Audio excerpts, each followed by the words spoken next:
오늘 우리에게 주신 하나님의 말씀 사무엘하 1장 17절에서 27절까지의 말씀입니다.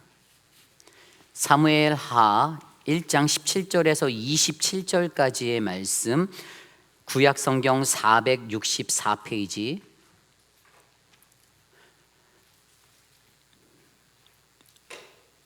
저와 여러분이 한 절씩 교독하시고 마지막 27절 한 목소리로 합독합니다.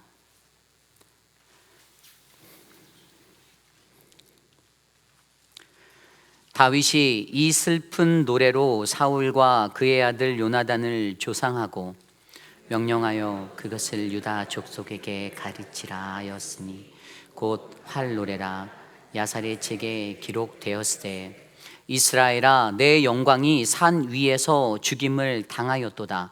오호라, 두 용사가 엎드러졌도다. 이 일을 가드에도 알리지 말며 아스글론 거리에도 전파하지 말지어다. 블레셋 사람들의 딸들이 즐거워할까? 할례 받지 못한 자의 딸들이 개가를 부를까 염려로다. 길보아 산들아, 너희 위에 이슬과 비가 내리지 아니하며 재물 낼 밭도 없을지어다. 거기서 두 용사의 방패가 버림바 됨이니라. 곧 사울의 방패가 기름 부음을 받지 아니함 같이 됨이로다. 죽은 자의 피에서 용사의 기름에서 요나단의 활이 뒤로 물러가지 아니하였으며 사울의 칼이 헛되이 돌아오지 아니하였도다. 사울과 요나단이 생전에 사랑스럽고 아름다운 자이러니 죽을 때에도 서로 떠나지 아니하였도다. 그들은 독수리보다 빠르고 사자보다 강하였도다. 이스라엘 딸들아, 사울을 슬퍼하여 울지어다. 그가 붉은 옷으로 너희에게 화려하게 입혔고 금 놀이개를 너희 옷에 채웠도다. 오호라, 두 용사가 전쟁 중에 엎드러졌도다. 요나단이 내 산 위에서 죽임을 당하였도다. 내 형 요나단이여, 내가 그대를 애통함은 그대는 내게 심히 아름다움이라. 그대가 나를 사랑함이여 기이하여 여인의 사랑보다 더하였도다. 오호라, 두 용사가 엎드러졌으며 싸우는 무기가 망하였도다 하였도다. 아멘. 다윗의 성품이라는 말씀의 제목으로 함께 말씀 나누겠습니다. 다윗의 성품. 이 세상을 살아가며 제게는 늘 소원하는 것들이 있습니다. 그 중에 하나가 참으로 좋은 성품의 사람, 그렇게 하나님의 사명을 감당하는 목회자가 되는 것입니다. 꿈만 같은 이야기일 수도 있겠지만 이러한 꿈은 실제로 제 안에 부풀어 나고 있습니다. 제게 정말로 그러한 성품들이 있다면 저는 가끔 그러한 생각을 해봅니다.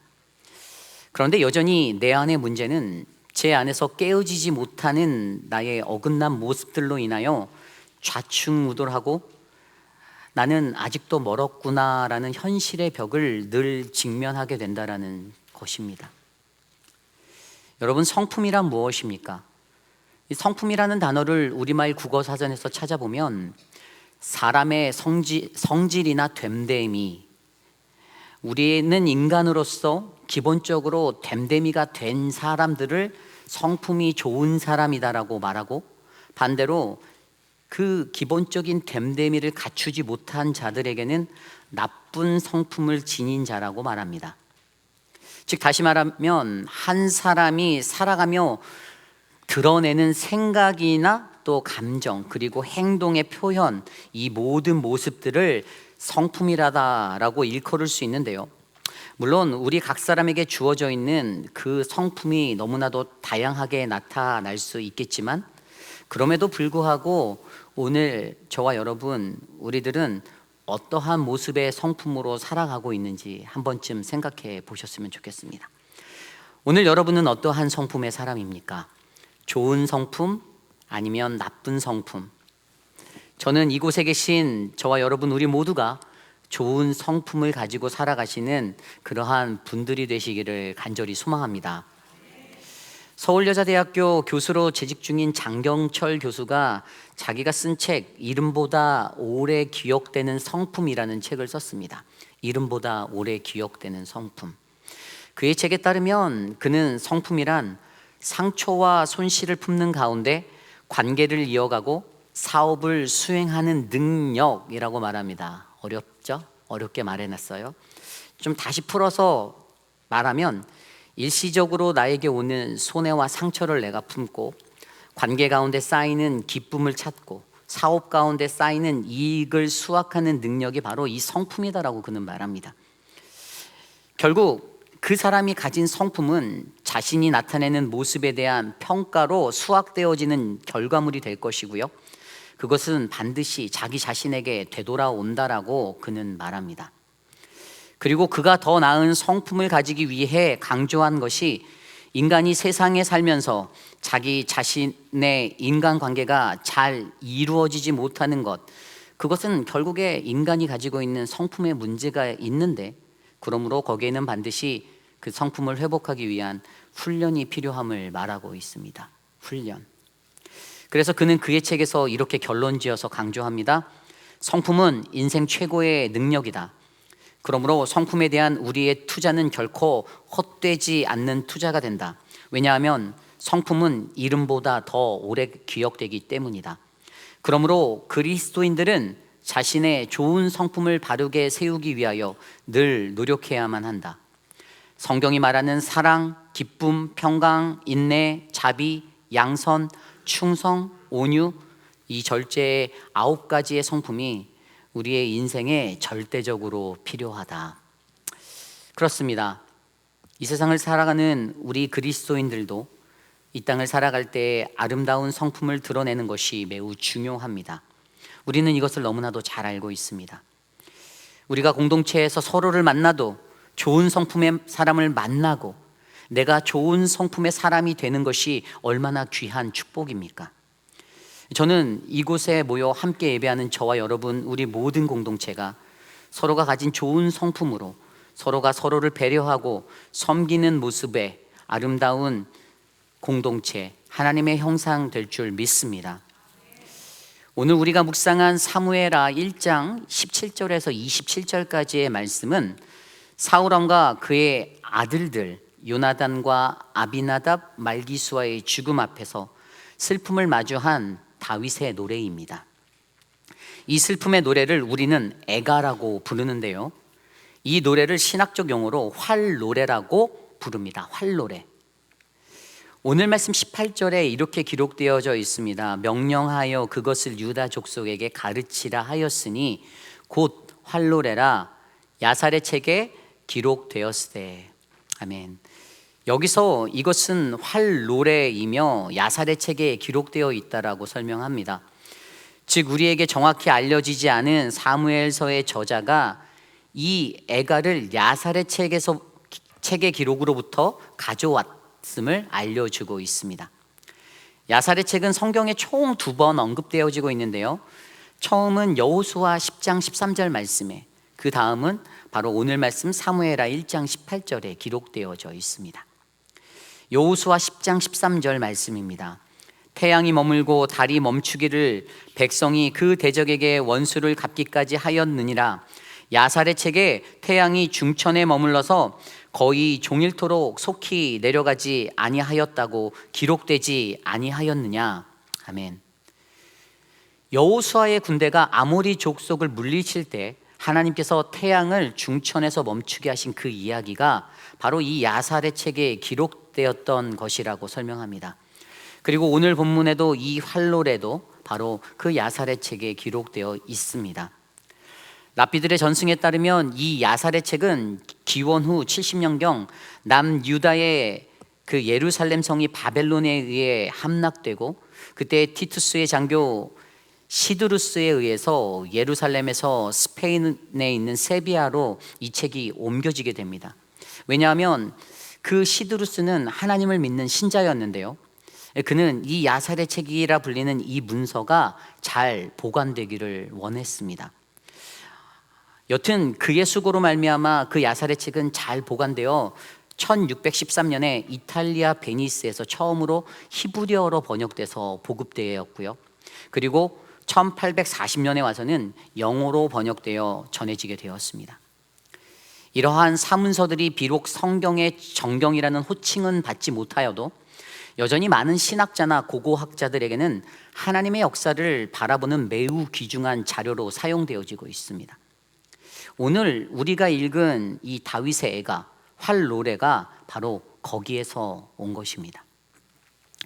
그런데 우리는 여기서 한 가지 궁금증을 더 가질 수가 있습니다. 그것은 왜 이 애가의 제목을 활노래라고 붙였을까? 왜일까요? 왜 애가의 제목을 활노래라고 붙였을까요? 그것은 다윗이 가진 사울 왕과 요나단에 대한 추억 때문입니다. 그들은 활을 매우 잘 다루는 자들이었습니다. 물론 사울 왕은 칼에 조금 더 능한 사람이었어요. 그런데 오늘 다윗에게는 그들에 대한 활의 추억이 자신의 마음속에 새겨져 있었습니다.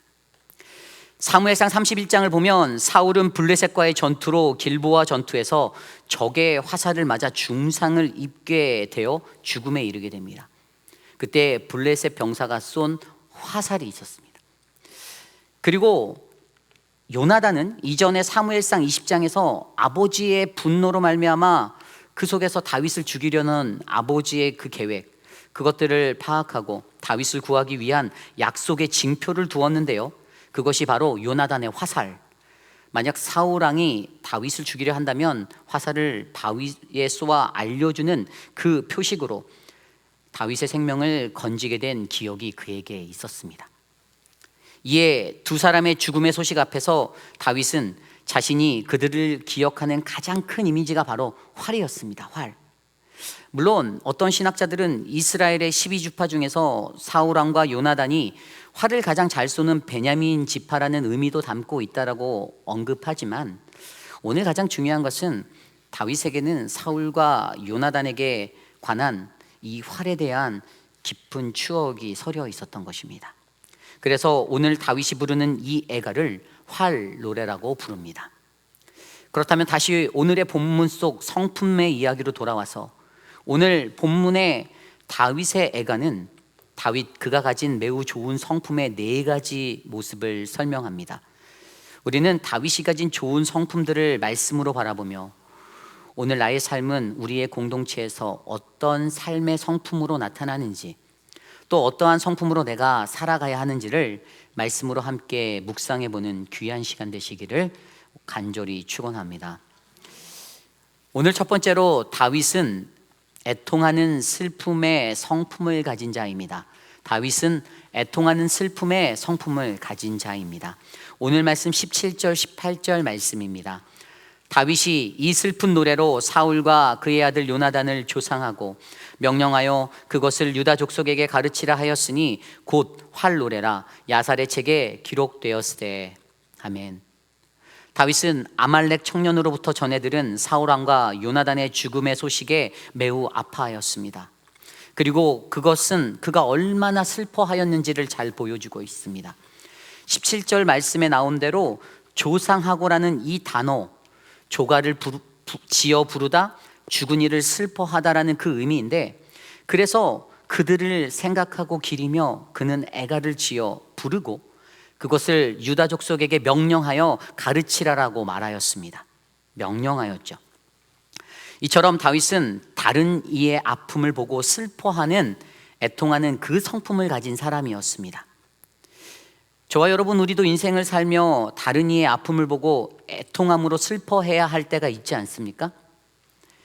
물론 개인의 성품에 따라 다 다른 부분들이겠지만 오늘 다윗의 성품은 다른 이들의 아픔을 보고 함께 슬퍼할 수 있는 따뜻한 마음이 있는 사람이었습니다. 그런데 중요한 것은 바로 이 애통함입니다. 애통함. 여러분, 애통함이 무엇이죠? 마태복음 5장 4절 말씀에 이렇게 나와 있습니다. 애통하는 자는 복이 있나니 그들이 위로를 받을 것임이요. 아멘. 예수님이 주신 산상수훈의 이야기에서 예수님은 이 애통함을 가르쳐 주셨습니다. 이 애통함의 진정한 의미는 인간이 가진 죄로 인한 슬픔, 다시 말해 그 죄로 죽을 수밖에 없는 우리의 모든 슬픈 모습들을 말하는 것입니다. 그러니 다윗은 사울과 요나단이 죽을 수밖에 없었던 그 죄에 관하여 애통하는 마음으로 오늘 함께 슬퍼하고 이것을 기리는 것입니다. 그렇습니다. 이것이 중요합니다. 우리는 나와 다른 이의 죄의 모습들을 바라보며 애통함으로 슬퍼해야 하는 그 성품이 너무나도 필요합니다. 누가 좀 잘 안 되면 야, 그거 고소하다, 잘 되었네, 인과응보는 살아있네, 이것이 아니라 그가 가진 죄로 인해 죽을 수밖에 없는 그 영혼을 불쌍히 여기고 애통하는 마음으로 함께 슬퍼하는 그 성품이 우리에게 필요합니다. 이것이 예수 그리스도를 믿는 그리스도인인 저와 여러분, 우리들이 가져야 할 다윗의 성품입니다. 오늘 이곳에 모인 저와 여러분, 우리 모두에게도 바로 우리의 이웃이 죽을 수밖에 없는 그 죄, 내 자신이 죽을 수밖에 없었던 나의 죄로 인하여 애통함의 슬픔이 가득한 그 성품이 있으시기를 간절히 소망합니다. 이것이 오늘 말씀의 첫 번째, 다윗은 애통하는 슬픔의 성품을 가진 자입니다. 오늘 두 번째로, 다윗은 공동체를 염려함의 성품을 가진 자입니다. 다윗은 공동체를 염려함의 성품을 가진 자입니다. 오늘 말씀 19절에서 20절 말씀에 이렇게 나와 있습니다. 이스라엘아, 내 영광이 산 위에서 죽임을 당하였도다. 오호라, 두 용사가 엎드려졌도다. 이 일을 가드에도 알리지 말며 아스글론 거리에도 전파하지 말지어다. 블레셋 사람들아, 딸들이 즐거워할까? 할례받지 못한 자의 딸들이 개가를 부를까? 염려로다. 아멘. 오늘 다윗은 사울 왕과 요나단의 죽음을 19절에 나온 대로 이스라엘의 영광인 지도자들의 죽음이다라고 말합니다. 이스라엘의 영광인 지도자들의 죽음, 그리고 그들의 죽음이 세상의 대적자들로 하여금 헛된 조롱의 소리가 되어 그들의 공동체인 이스라엘의 위기가 될 수 있기에 오늘 다윗은 그것을 매우 염려하고 있습니다. 역사 속에서 이스라엘과 늘 대적하였던 블레셋과 아말렉, 그 외에 수많은 이방의 나라들에게 그들의 지도자의 일가의 죽음은 웃음과 조롱, 수치가 되기에 충분하였습니다. 그래서 그는 이렇게 두 용사의 죽음으로 인하여 행여 이스라엘 민족 공동체가 어려워지지는 않을까, 가장 먼저 그 공동체를 염려하였습니다. 각각 개인의 위기 앞에서 자기 자신의 슬픔과 아픔을 다스리기도 힘든 때에 그는 대의적으로 공동체를 먼저 생각하는 마음을 가졌습니다. 여러분, 이 마음이 얼마나 어려운 것입니까? 우리도 어쩌면 우리의 실패의 모습들이 공동체에 좋지 못한 영향을 줄 때도 있지 않습니까? 그래서 공동체에 속한 한 개인이 가져야 하는 가장 올바른 모습은 나의 행동 하나하나가 늘 공동체에는 큰 파도를 일으킬 수 있다라는 그것을 반드시 인지하셔야 합니다. 오늘 다윗의 성품에도 이러한 전체적인 시각을 가지고 거시적인 관점에서 그에게 일어난 어떠한 사건의 여파를 생각하고 먼저 공동체의 안위를 걱정하는 다윗의 좋은 성품을 우리에게 말해주고 있습니다. 오늘 저와 여러분, 우리는 어떻습니까? 여러분에게 우리는 우리 사랑하는 회의빛 한인 공동체, 한인 장로교회를 위한 그 공동체를 염려하는 성품이 묻어 있으십니까?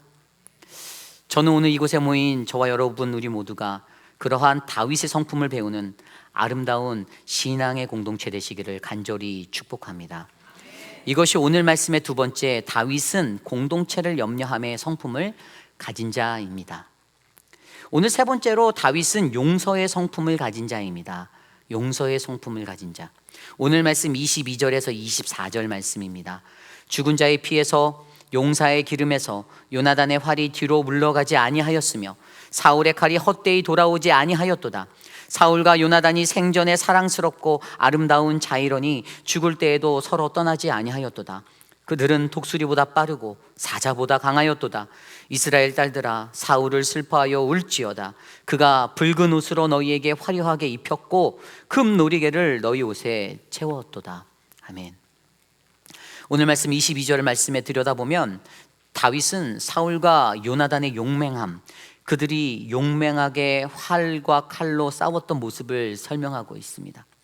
요나단이 한 번 활을 쏘면 많은 사람들이 피를 쏟으며 쓰러졌고요, 사울이 칼을 한번 휘두르면 그 칼에 적군의 그 기름때가 묻어 나왔습니다. 사무엘상 18장 7절 말씀은 이러한 이들의 모습을 사울이 죽인 자는 천천히요 라고 설명합니다. 또한 23절에서 24절까지의 말씀에도 그들이 가진 전쟁의 능함과 용사의 모습들, 독수리같이 날쌔고 사자와 같이 강하고 용맹스러웠던 그 모습을 높여주고, 그들이 비록 전쟁터에서 전사하여 죽었으나 그동안 그들은 수많은 전쟁터에서 승리를 이끌었고 수많은 전리품들을 취하여 이스라엘에 번영을 주었다라고 상기시켜주고 있습니다. 오늘 다윗의 언급하는 사울과 요나단을 높여주는 이 모습에 대해서 여러분들은 어떻게 생각하십니까?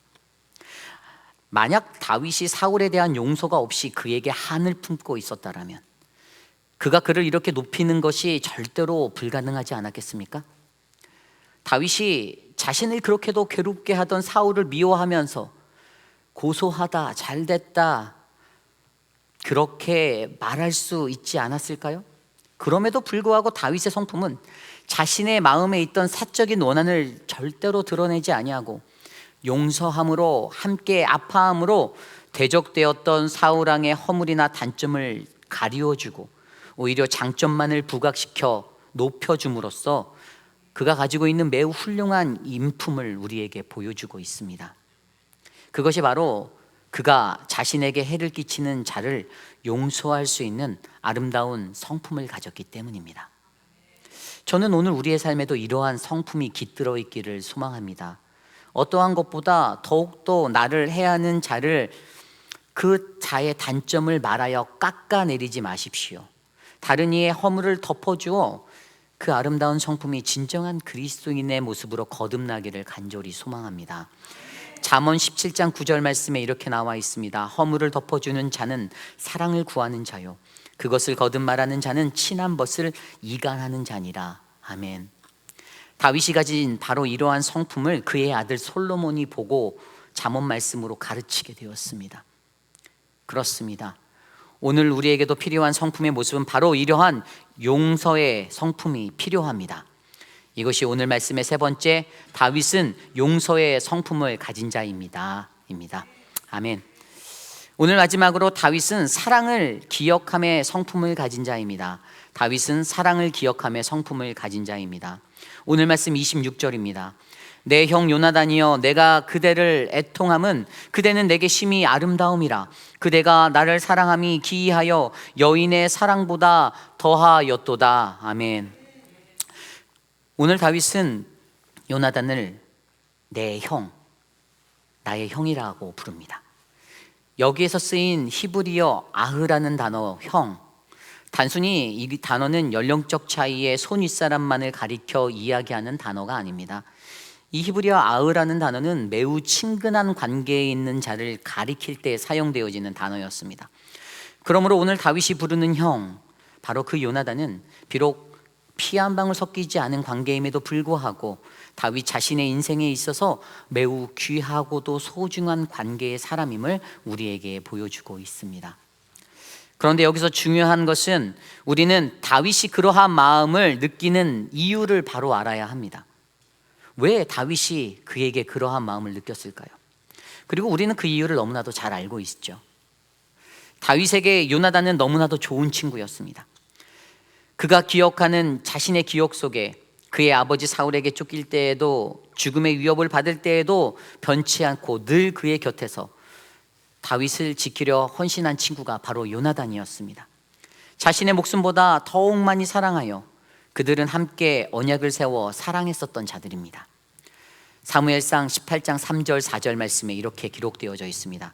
요나단은 다윗을 자기 생명같이 사랑하여 더불어 언약을 맺었으며 요나단이 자기가 입었던 겉옷을 벗어 다윗에게 주었고 자기의 군복과 칼과 활과 띠도 그리하였더라. 아멘. 분명 오늘 다윗은 그러한 요나단과의 언약 그리고 함께 했었던 수많은 추억들이 생각났을 것입니다. 요나단이 자신에게 부어줬던 그 사랑을 그는 기억하였습니다. 물론 이 사랑에 관하여 사울과의 추억도 생각났을 것입니다. 사울이 처음부터 다윗을 미워했을까요? 아닙니다. 그렇지 않아요. 분명 성경에는 사무엘상 16장에 사울이 악령에 들려 수금을 타는 치료를 하기 위해 목동이었던 다윗을 불렀을 때만 해도 그를 사랑하였다라고 전합니다. 사무엘상 16장 21절, 다윗이 사울에게 이르러 그 앞에 모셔 섬에 사울이 그를 크게 사랑하여 자기의 무기를 드는 자로 삼고, 크게 사랑하여. 분명 다윗의 기억 속에는 사울에게 쫓겼던 날의 기억에 앞서 그에게 먼저 사랑받았던 그 첫사랑의 시간의 추억도 함께 되새겨져 있었을 것입니다. 그래서 다윗의 성품은 사랑에 관하여 인간이 하는 그 변덕 앞에서 섭섭마귀가 틈타드는 그러한 사랑이 아닌, 지금 그가 나를 비록 해할지라도 끝까지 기다릴 줄 아는 첫사랑을 기억하며 성품을 가졌던 자입니다. 오늘 우리의 삶에도 이러한 사랑의 기억함의 성품이 있기를 소망합니다. 만약 지금 우리 안에 관계가 어렵습니까? 깨어지는 관계들이 있습니까? 그 관계가 안 좋다 하여도 처음 만난 날의 그 첫사랑을 기억해 주시기를 부탁드립니다. 그리고 그로 인하여서 내 안에 채워진 섭섭함을 비워내십시오. 작게나마 받았던 그 사랑을 기억할 때 우리는 다윗처럼 더 큰 사랑을 나누는 소유자가 될 수가 있습니다. 이것이 오늘 말씀의 마지막, 다윗은 사랑을 기억함의 성품을 가진 자입니다. 오늘 우리는 말씀을 통하여 다윗이 가진 4가지 성품, 애통함, 용서함, 사랑을 기억함의 성품을 바라보았습니다. 혹시 이 4가지를 다 가지신 분이 여기에 계십니까? 한번 손들어 볼까요? 저는 제 모습을 비춰보니까 한 2가지 정도는 있더라고요.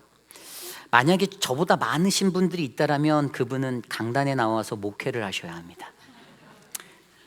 오늘 본문의 다윗의 4 성품을 바라보며 우리는 말씀으로 얻을 수 있는 그 교훈들을 바라볼 수 있습니다.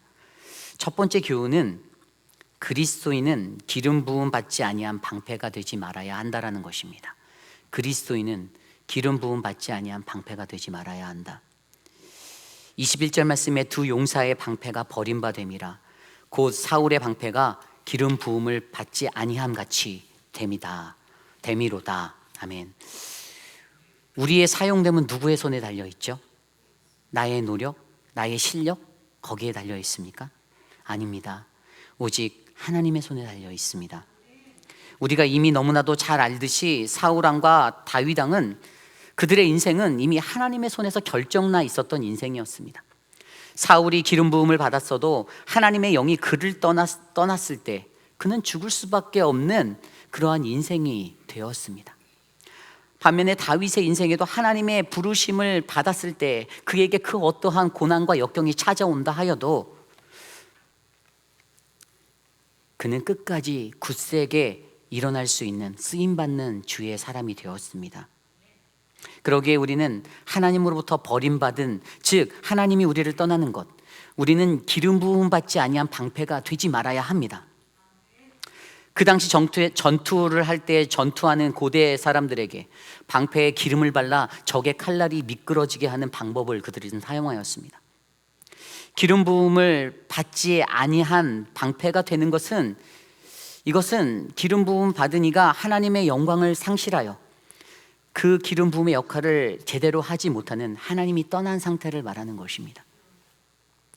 그래서 세상에서 그리스도인들이 맞이하는 그 패배는, 즉 이러한 모습의 영적인 해석은 이것이 곧 하나님의 영광과 직결되어져 있는 그분의 영광을 우리가 가리게 되는 모습이 될 수밖에 없습니다. 우리는 언제나 우리의 삶에서 그분의 영광을 가리는 이러한 실패들을 조심해야 합니다. 이것이 중요합니다. 나의 모습이 기름받지 아니하는 방패가 되지 않기를 위해 우리 스스로가 노력하고 깊이 있는 하나님의 영성으로 살아내시기를 간절히 축원합니다. 또한 2번째 교훈은 우리는 하나님의 뜻을 살아가야 합니다. 오늘 사울 일가에게 닥쳤던 그 위기, 곧 그 위기는 다윗에게는 천금의 기회가 될 수 있었습니다. 비록 사울왕이 죽고 그의 아들들이 거의 다 죽었어도 여전히 그를 따르는 군대 장관과 그의 두 아들 이스보셋과 무비보셋이 살아 있었기에 그 가문의 왕의 혈통이 이어갈 수가 있었죠. 그러나 이러한 인간적인 기회보다 다윗은 하나님의 기름 부으심의 약속을 믿으며 인간적인 노력으로 기회를 만들거나 성공을 이루려 하지 않았다라는 사실입니다. 왜냐하면 그는 온 천하 만물 위에 모든 것을 주관하고 계시는 그 하나님의 섭리를 올바르게 이해했기 때문이죠. 그래서 그는 세상 권력에 인간적인 집착을 하지 않고 인간이 가졌던 옹졸한 마음의 원한도 가지지 아니하고 하나님이 쓰시는 그 역사를 마주하게 되었습니다. 이것이 진리입니다. 어떠한 것을 행하던 하나님의 자녀 그리스도인들, 그들은 반드시 자신의 생각과 뜻을 도모하며 살아가는 인생이 아니라 오직 하나님의 뜻에 따라 순종하며 살아가는 인생이 되어야 하는 것입니다. 오늘 다윗이 이러한 모습의 삶을 살아낼 수 있었던 것은요, 그에게 잘 준비되어진 그 4가지 성품들이 있었기 때문입니다. 여러분, 이 시대의 가장 훌륭한 최고의 성품은 누구일까요? 저라는 사람은 아무도 없으시고 그렇죠. 예수 그리스도. 인간이 가지고 있는 많은 모습들이 다 제각각의 모습들이지만 우리가 바라보는 한 가지는 우리는 예수 그리스도를 닮은 하나님의 형상으로 지음받았다는 사실입니다. 이것을 기억하셔야 합니다. 오늘 우리들의 성품은 어떻습니까? 다만 우리가 이렇게 살아내는 것이 너무나도 힘든데요, 다윗은 애통함, 염려함, 용서함, 사랑의 기억함을 그 성품을 가지고 살았는데 하나님, 나는 그 성품에 자신이 없습니다. 우리가 그렇게 말한다면 우리는 이것은 우리의 힘이 아닌 내 안에 계시는 예수 그리스도의 능력으로 임하는 것임을 기억하셔야 합니다. 베드로후서 1장 3절에서 11절 말씀입니다. 그의 신기한 능력으로 생명과 경건에 속한 모든 것을 우리에게 주셨으니 이는 자기의 영광과 덕으로서 우리를 부르신 이를 알므로 말미암이라. 이로써 그 보배롭고 지극히 큰 약속을 우리에게 주사 이 약속으로 말미암아 너희가 정욕 때문에 세상에서 썩어질 것을 피하여 신성한 성품에 참여하는 자가 되게 하려 하셨느니라. 그러므로 너희가 더욱 힘써 너희 믿음의 덕을, 덕의 지식을, 지식의 절제를, 절제의 인내를, 인내의 경건을, 경건의 형제의 우애를, 형제의 우애의 사랑을 더하라. 이런 것이 너희에게 있어 흡족한즉 너희로 우리 주 예수 그리스도를 알기에 게으르지 않고 열매 없는 자가 되지 않게 하려니와 이런 것이 없는 자는 맹인이라 멀리 보지 못하고 그의 옛 죄가 깨끗하게 된 것을 잊었느니라. 그러므로 형제들아 더욱 힘써 너희 부르심과 택하심을 굳게 하라. 너희가 이것을 행한즉 언제든지 실족하지 아니하리라. 이같이 하면 우리 주 곧 구주 예수 그리스도의 영원한 나라에 들어감을 넉넉히 너희에게 주시리라. 아멘. 예수 그리스도, 그분이 가지신 능력으로 이미 우리에게 생명과 경건에 관한 모든 것을 우리는 얻었습니다. 그리고 이것은 오직 자신의 영광과 선으로 우리를 부르신 그분이 누구인지를 우리가 올바르게 알게 될 때 얻어지는 것이라고 설명해 주고 있습니다. 그리고 이로써 그리스도가 매우 소중하고 중대한 한 가지 약속을 우리에게 부어주시는데, 이 약속을 통하여 세상의 파괴적인 정욕을 피하고 예수 그리스도 하나님의 아들 그의 신의 성품에 동참케 하여 주셨습니다. 그러므로 저와 여러분, 우리는 모두 최선을 다하여 믿음의 선을, 선의 지식을, 지식의 절제를, 절제의 인내를, 경건의 형제 우애를, 형제 우애의 사랑을 더해야만 합니다. 그리고 이러한 넉넉한 것들을 갖추게 된다면 우리는 주 예수 그리스도를 아는 지식이 더욱더 풍성해질 것입니다. 그러니 더욱더 힘써 우리를 불러주시고 선택하여 주신 그분을 알아가는 것에 확실한 경험에 이르도록 노력하십시오. 그때 우리 모두는 주 예수 그리스도의 나라에 넉넉히 들어갈 수가 있습니다. 저는 이곳에 모인 저와 여러분 우리 회의빛 아닌 장로교회에 이러한 예수님의 성품이 가득 채워지기를 간절히 축원합니다. 그래서 날마다 하나님의 뜻을 따라 기름 부음 받은 방패가 되어 거룩한 주님의 하나님의 나라를 이 땅에 세우는 우리 모두가 되시기를 간절히 축복합니다. 오늘 말씀을 준비하며 이 찬양이 생각났습니다. 우리 함께 걸어요. 우리 모두 자리에 일어나 함께 찬양하겠습니다.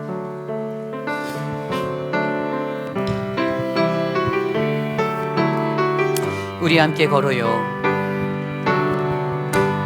우리 함께 걸어요.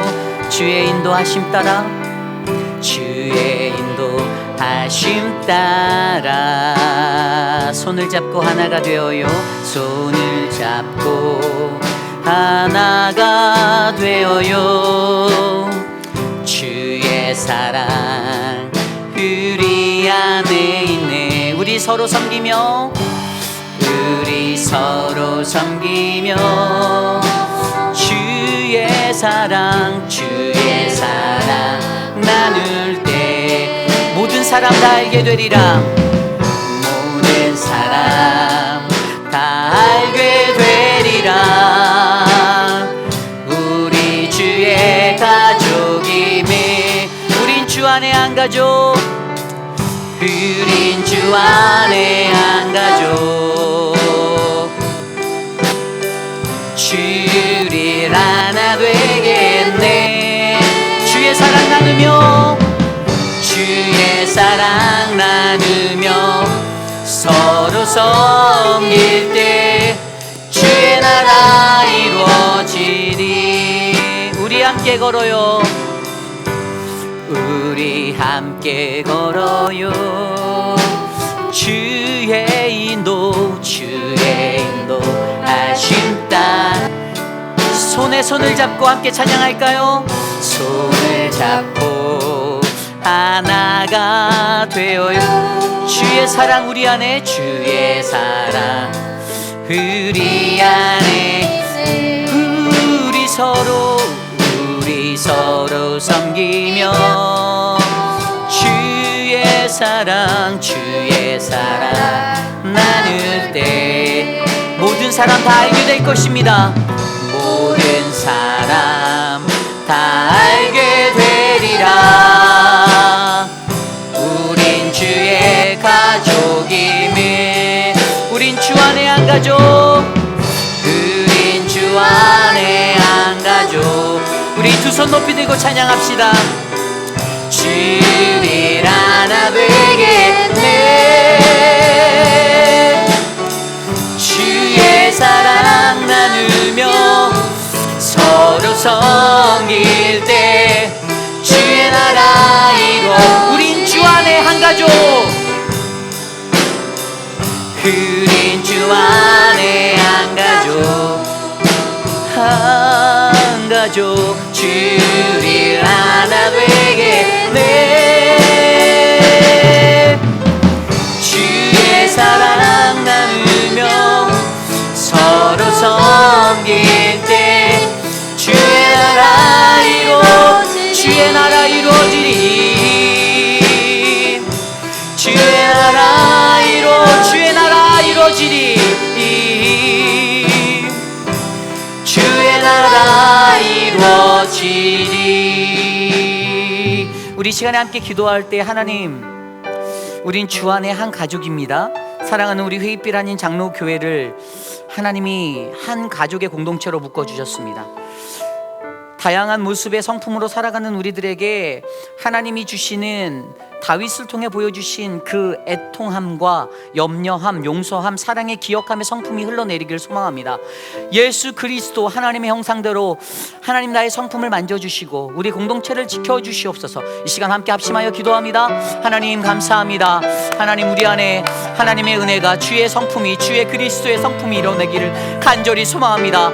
주님, 우리의 삶 가운데 그리스도를 닮아 닮아 이 땅에 살아갈 수 있도록 하나님 나의 어그러진 모습들을 만져주시고 다스려주시고 주의 성령으로 회복하여 주시옵소서. 하나님 우리 안에 주의 거룩한 은혜를 베풀어 주십시오. 다윗이 보여주었던 애통함과 염려함과 용서함과 사랑의 기억함의 성품이 하나님 내 삶에 흘러넘치도록 하나님 만져주시고, 이기적인 모습, 어긋난 모습, 하나님 그러한 모든 모습들을 하나님 끊어내고 주님 앞에 온전히 설 수 있도록 하나님 우리를 다스려 주시옵소서. 사랑하는 우리 공동체가 함께 걸어나갈 수 있는 주의 인도하심에 따라 살아나갈 수 있는 믿음의 공동체가 되기를 원하오니 하나님 역사하여 주시옵소서. 참으로 존귀하신 주님 감사합니다. 세상에 살며 하나님이 주시는 그 마음으로 이 험난한 세상을 이겨나가야 하는데, 우리가 갖고 있는 연약함 때문에 우리는 늘 관계 속에서 깨지고 부딪히며 아파하고 있습니다. 다윗이 오늘 말씀을 통해서 보여준 애통함과 염려함과 용서함, 사랑의 기억함의 성품이 오늘 이곳에 계신 사랑하는 우리 회입길 한인 장로교회 성도님들의 성품이 되기를 간절히 소망합니다. 하나님의 마음을 닮아 예수 그리스도의 뜻을 따라 주의 형상대로 살아갈 수 있는 하나님 우리의 인생이 될 수 있도록 돌보아 주시옵소서. 사랑하는 진정숙 집사님 같이 예배할 수 있는 은혜로 다시 인도하여 주셔서 감사합니다. 모든 치료의 과정 가운데 하나님이 함께 하셔서 회복하시고 일으키시는 하나님을 경험케 하시며 그 인생이 여호와 라파 치료의 하나님을 고백하는 인생이 될 수 있도록 돌보아 주시옵소서. 사랑하는 우리 박양성 권사님, 사랑하는 딸 최경배 집사님을 보기 위해 먼 곳에서 오셨는데 하나님 그 여정의 시간 가운데 하나님이 건강을 주시고 가족과 함께 누리는 평화의 시간을 허락하여 주시기를 소망합니다. 사랑하는 남편을 떠나보낸 지 얼마 되지 않아 아직도 마음에 공허함이 있을 터인데 우리 권사님의 삶을 하나님께서 꼭 붙잡아 주시옵소서. 사랑하는 우리 장봉근 목사님과 사모님 건강하게 지켜주셔서 감사합니다. 하나님과 함께 예배할 수 있는 하나님 은혜를 주셔서 감사합니다. 목사님의 목회 시간의 여정을 지나 이제 주님께 가까이 가고자 하는 그 시간에 거닐 때 하나님의 평화를 날마다 누리는 은총을 베풀어 주시옵소서.